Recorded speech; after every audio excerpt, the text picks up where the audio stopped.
مجھ سے کیوں اتنی، میں تو قرآن کا داعی ہوں، رسول اللہ کا وارث، صحابہ کا سپاہی ہوں، مجھے ہے کفر سے نفرت، میں تو حق کا فدائی ہوں، زمانے کے ہر ایک ظالم، ہر جابر سے لڑتا ہوں، مجھے جو حکم ربی ہے وہی میں کام کرتا ہوں، میں ایسی قوم سے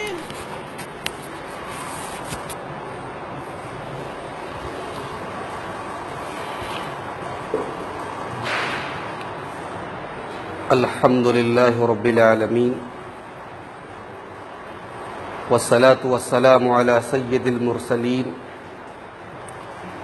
وعلى آله وصحبه أجمعين ومن تبعهم بإحسان إلى يوم الدين، أما بعد، فأعوذ بالله من الشيطان الرجيم، بسم الله الرحمن الرحيم، شهر رمضان الذي أنزل فيه القرآن هدى للناس وبينات من الهدى والفرقان۔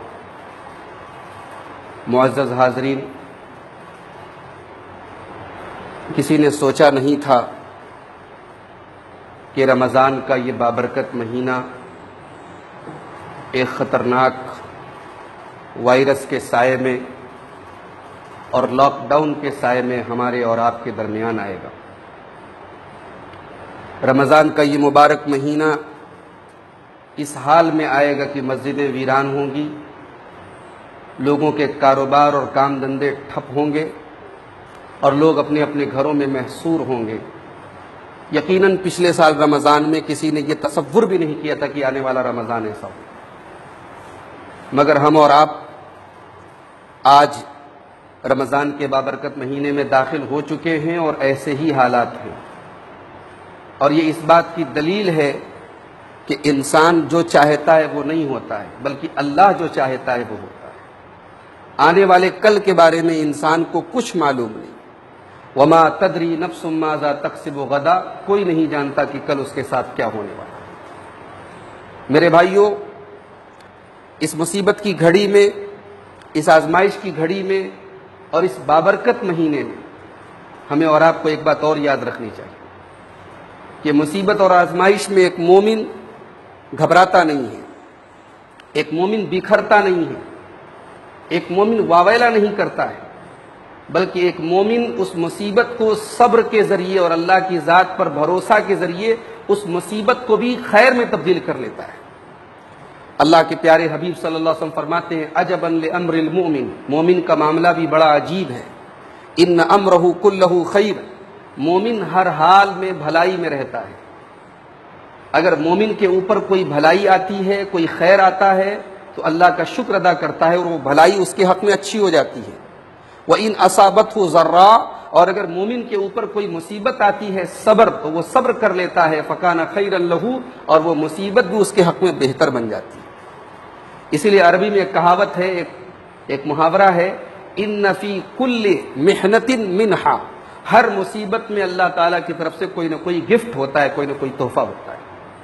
اللہ تعالیٰ نے قرآن میں فرمایا، عَسَىٰ أَن تَكْرَهُوا شَيْئًا وَهُوَ خَيْرٌ لَكُمْ، ہو سکتا ہے کہ تم کسی چیز کو ناپسند کرو، کسی چیز کو اچھا مت سمجھو اور وہ چیز تمہارے حق میں بہتر ثابت ہو جائے، وہ آگے چل کر کے تمہارے حق میں اچھی ثابت ہو جائے۔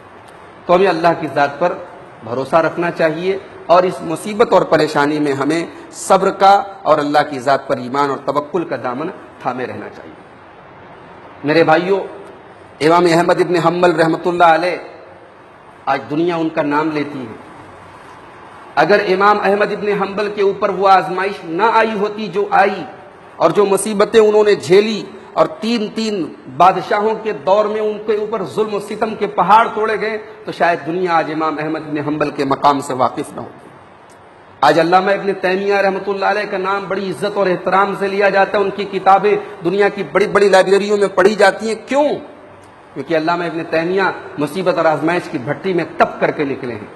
علامہ ابن تیمیہ نے اپنی زندگی کا بہت بڑا حصہ قید خانے میں گزارا ہے، اور علامہ ابن تیمیہ کہا کرتے تھے، ما یصنع اعدائی بی، میرا دشمن میرا کیا بگاڑ سکتے ہیں، ان جنتی و بستانی فی صدری، میری جنت اور میری باغ و بہار تو میرے سینے میں ہے، میں ہمیشہ خوش رہتا ہوں۔ ان حبسی خلوہ، اگر میرا دشمن مجھے قید کر دے تو مجھے تنہائی مل جاتی ہے، میں اللہ کو یاد کرتا ہوں۔ وقتلی شہادہ، اگر میرے دشمن مجھے قتل کر دیں تو میں اللہ کی راہ میں شہید ہو جاؤں گا۔ واخراجی من بلدی سیاحہ، اور اگر میرے دشمن مجھے میرے وطن سے نکال دیں تو مجھے دوسرے شہر کی سیر کرنے کا موقع دیں۔ تو اپنے دماغ کو پازیٹیو بناؤ، اپنے دماغ کو پازیٹیو بناؤ، بہت منفی سوچ، بہت نگیٹو سوچ سے اپنے آپ کو بچاؤ کہ کیا ہوگا، جو ہوگا انشاءاللہ ہمارے حق میں بہتر ہوگا۔ ہاں، ہم اللہ سے ساتھ میں دعا کرتے رہیں، اللہ سے کے آگے گڑ گڑاتے رہیں، اور اس پاک مہینے میں، اس مقدس مہینے میں، اس برکت والے مہینے میں ہم عبادتوں کے ذریعے، نیکیوں کے ذریعے اللہ کا تقرب حاصل کریں، اور اللہ سے دعا کریں کہ اللہ اس مصیبت کو جلد سے جلد ختم کرے۔ اس مہینے میں جن نیکیوں کے ذریعے ہم اپنے رب کو راضی کر سکتے ہیں ان میں سے بڑی نیکی اور بڑی عبادت نماز ہے، جو تمام عبادتوں میں سب سے، توحید کے بعد سب سے اونچی عبادت ہے۔ نماز کے ذریعے اپنے رب کو راضی کرو، نماز کے ذریعے اس مصیبت کو، اللہ کی بارگاہ میں اس مصیبت کا حل تلاش کرو۔ اللہ کے پیارے نبی صلی اللہ علیہ وسلم کے اوپر جب بھی کوئی پریشانی آتی آپ نماز میں کھڑے ہو جاتے۔ نماز کا اہتمام کرو، اور فرض نمازوں کے ساتھ ساتھ نوافل کا اہتمام کیجیے، تراویح کی نماز کا اہتمام کیجیے، اور سنن رواتب جو 12 رکعت نمازیں دن بھر میں پڑھی جاتی ہیں، اور جن کے بارے میں اللہ کے نبی نے فرمایا کہ جو 12 رکعت پابندی سے پڑھے گا اللہ تعالیٰ جنت میں اس کو محل تعمیر کرے گا اس کے لیے۔ یہ 12 رکعت نمازیں، جس میں فجر کی 2 رکعت سنت ہے، جس میں ظہر کے پہلے کی 4 رکعت سنت ہے، جس میں ظہر کے بعد کی 2 رکعت سنت ہے، جس میں مغرب کے بعد کی 2 رکعت سنت ہے، اور جس میں عشاء کے بعد کی 2 رکعت سنتیں شامل ہیں، ان سنتوں کی پابندی کیجیے۔ خاص طور سے اس ماہ مبارک میں ہم سب کوشش کریں، کیونکہ آج ہمارے پاس الحمدللہ وقت بھی ہے، آج ہمارے پاس کوئی مصروفیت نہیں ہے، کوئی کام نہیں ہے، تو ہم فرائض کے ساتھ ساتھ ان سنن رواتب کا اور نفلی نمازوں کا بھی اہتمام کریں۔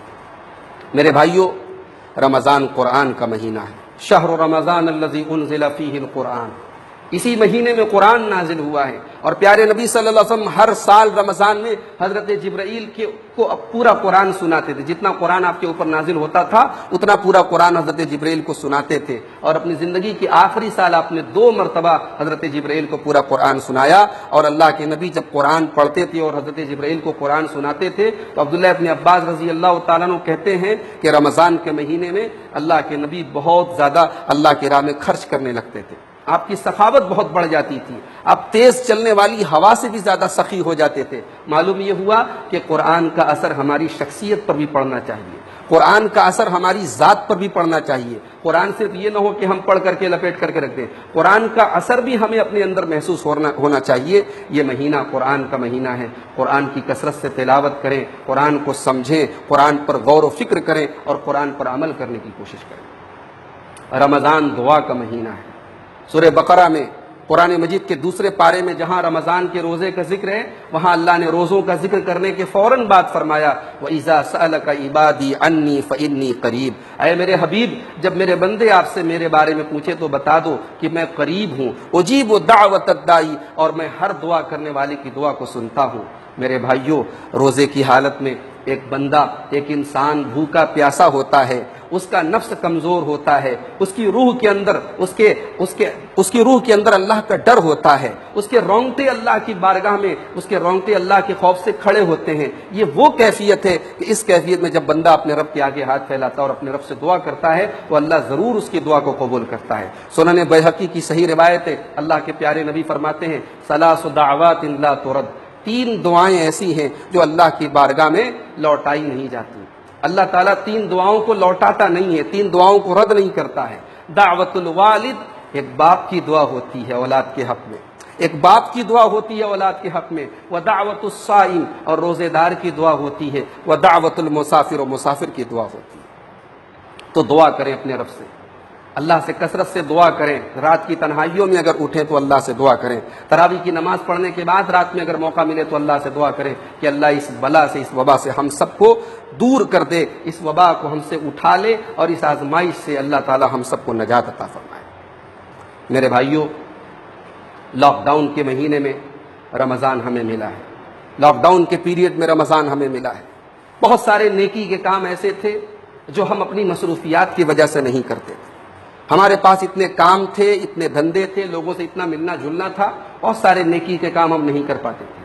آج ہمارے پاس کوئی بہانہ نہیں ہے، آج ہمارے پاس بھرپور وقت ہے، آج ہمارے پاس ٹائم ہی ٹائم ہے۔ اس ٹائم کا صحیح استعمال کرو۔ اللہ کے یہاں یہ لاک ڈاؤن کا رمضان ہو سکتا ہے کہ زندگی کے باقی رمضان کے مقابلے میں اس رمضان کا ہمیں زیادہ حساب دینا پڑے۔ یاد رکھو، اس رمضان کا ہمیں زیادہ حساب دینا پڑے کہ اس رمضان میں تمہارے پاس ٹائم تھا، فرصت تھی، تم اپنے گھروں میں تھے۔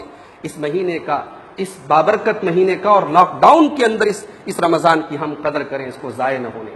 اللہ کے پیارے حبیب فرماتے ہیں 5 چیزوں کی قدر کرو، 5 چیزوں کی قدر کرو 5 چیزوں کے پہلے۔ ان 5 چیزوں میں ایک چیز آپ نے فرمایا فراغک قبل شغلک، اپنے ٹائم کی قدر کرو، اپنی زندگی کے 1 منٹ کی قدر کرو، اپنی زندگی کے ایک لمحے کی قدر کرو، اس کے پہلے کہ تم بزی ہو جاؤ۔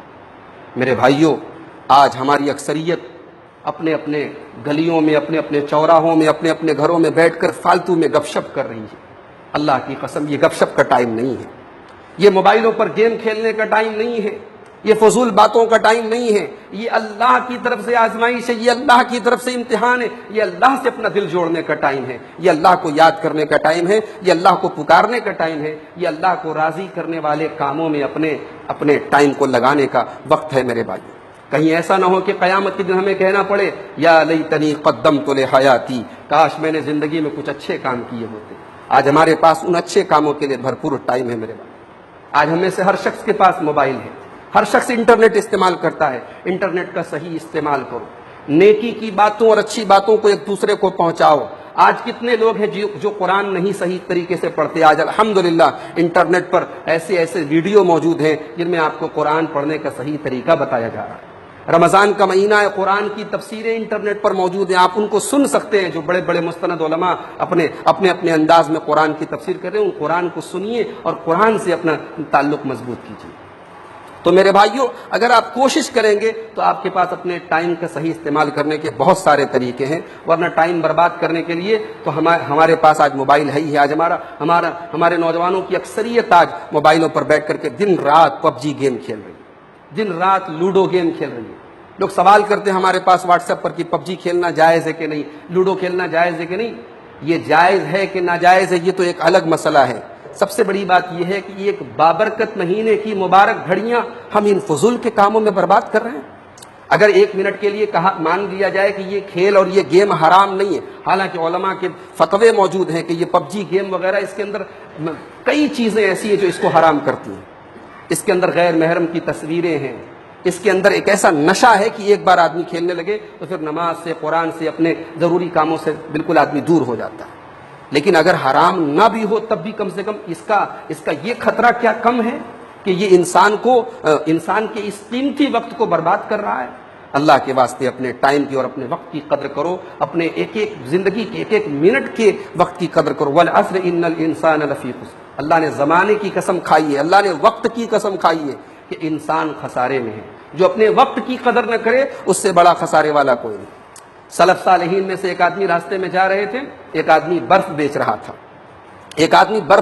تھا اور اس کا برف برابر پگھل رہا تھا، اور وہ کہہ رہا تھا کہ اے لوگوں، اس کے پہلے کہ میری پونجی ختم ہو جائے، میرا برف گل جائے، میرا برف خرید لو۔ سلف صالحین میں سے ایک آدمی نے جب یہ منظر دیکھا، انہوں نے کہا کہ سورہ عصر کا مطلب اس آدمی کو دیکھ کر کے معلوم ہوا۔ اس آدمی کو دیکھ کر کے سورہ عصر کا مطلب معلوم ہوا کہ دنیا کے ہر انسان کی جیسے جیسے زندگی آگے بڑھ رہی ہے، وقت آگے بڑھ رہا ہے، اس کی پونجی ختم ہو رہی ہے، اس کا سرمایہ ختم ہو رہا ہے، اور اسے اس بات کی خبر بھی نہیں ہے، اسے معلوم بھی نہیں ہے۔ اس لیے وہ برف والا کہہ رہا تھا کہ میرا برف خرید لو اس کے پہلے کہ میری پونجی ختم ہو جائے۔ میرے بھائیوں، ہماری سب سے قیمتی پونجی ہمارا ٹائم ہے۔ رمضان کے اس بابرکت مہینے میں اپنے ٹائم کی حفاظت کرو۔ لوگ سوال کر رہے ہیں مولانا اس بار رمضان میں اعتکاف کیسے کریں گے؟ لوگ پوچھ رہے ہیں کہ اعتکاف کیسے ہوگا؟ یاد رکھیں کہ اعتکاف مسجدوں کی عبادت ہے، وہ گھروں میں نہیں کی جا سکتی۔ اور اعتکاف کا مقصد کیا ہے؟ مقصد یہ ہے کہ ہم اپنے آپ کو تنہا کر لیں اللہ کی عبادت کے لیے، اور الحمدللہ اپنے آپ کو تنہا کرنے کے لیے آج اللہ نے ہم کو بھرپور موقع دے دیا ہے۔ تو ہمیں اعتکاف گھر میں کرنے کی ضرورت نہیں، ہم گھر میں کثرت سے اللہ کا ذکر کریں، تلاوت کریں، نماز کریں، وہی کافی ہے۔ جو عبادت مسجد کے ساتھ خاص ہے وہ ہم گھر پہ نہیں کر سکتے، کوئی دلیل نہیں ملتی۔ نبی کے زمانے میں، صحابہ کے زمانے میں کسی نے ایک مرتبہ بھی گھر میں اعتکاف نہیں کیا۔ لہٰذا جب یہ عبادت ان حالات میں ہم نہیں کر سکتے تو ہم پر کوئی گناہ کی بات بھی نہیں ہے۔ جو عوام میں مشہور ہے یہ بات کہ اگر پورے محلے میں کوئی اعتکاف نہ کرے تو پورا محلہ گنہگار ہوگا، غلط ہے یہ بات۔ اعتکاف اللہ کے رسول کی بڑی تاکیدی سنت ہے، کرنا چاہیے، لیکن ان حالات کی وجہ سے اگر کسی نے نہیں کیا تو اس میں کوئی حرج کی بات نہیں ہے۔ جیسے حج اور عمرہ ہے، اگر حالات خراب ہو جائیں اور حج کینسل ہو جائے، عمرہ کینسل ہو جائے، تو کیا ہم اپنے گھر میں حج کریں گے، اپنے وطن میں حج کریں گے؟ نہیں کر سکتے۔ تو جو عبادت جہاں کے لیے خاص ہے ہم وہیں کر سکتے ہیں۔ تو ہمیں اس مہینے میں جو ضروری مسائل ہیں رمضان کے روزے کے، ان کی بھی معلومات حاصل کرنی چاہیے۔ اللہ سے دعا ہے رب العالمین ہمارے روزوں کو، ہماری تراویح کو، ہماری دعاؤں کو قبول فرمائے۔ رب العالمین اس بلا کو ہم سے جلد اٹھا لے۔ رب العالمین اس آزمائش سے ہم سب کو جلد سے جلد راحت عطا فرمائے۔ حالات دن بدن خراب ہو رہے ہیں میرے بھائی، حالات دن بدن خراب ہو رہے ہیں۔ ابھی کل ممبئی کا ایک ویڈیو آیا ہے، ممبئی کے سائن علاقے کا، ایک پوری فیملی ہے، عورتیں ہیں، بچے ہیں چھوٹے چھوٹے، سب نے اپنے گلے میں پھندا لگا کے بھوک کی وجہ سے خودکشی کر لی۔ گھر میں کھانے کو نہیں ہے، بھوک برداشت نہیں کر پائے، پوری فیملی اور پورے پریوار نے خودکشی کر لی۔ اللہ کی قسم یہ منظر دل کو دہلا دینے والا ہے، یہ منظر انسان کی روح کو جھنجھوڑ دینے والا ہے۔ کتنے لوگ ہیں جن کے گھروں میں کروڑوں اور لاکھوں ہیں، اور کتنے بیچارے ایسے ہیں جو لاک ڈاؤن کے اس پیریڈ میں جن کے گھر میں اناج کا ایک دانہ نہیں ہے، وہ کب تک بھوک برداشت کریں گے؟ شاید کورونا سے وہ بعد میں مریں اور بھوک سے پہلے مر جائیں۔ میرے بھائیوں ایسے لوگوں کی ہم مدد بھی کریں اور ہم اللہ سے دعا کریں کہ اے اللہ ہم پر تو اتنا بوجھ نہ ڈال جو ہماری تاب اور برداشت کے باہر ہے۔ اے اللہ اب آزمائش اور اس امتحان کو تو ہم سے اٹھا لے اور اس وائرس کو جلد سے جلد ہم سے ختم کر دے اور لوگوں کی زندگیوں کو دوبارہ معمول پہ لوٹا دے، مسجدوں کی رونق دوبارہ لوٹا دے،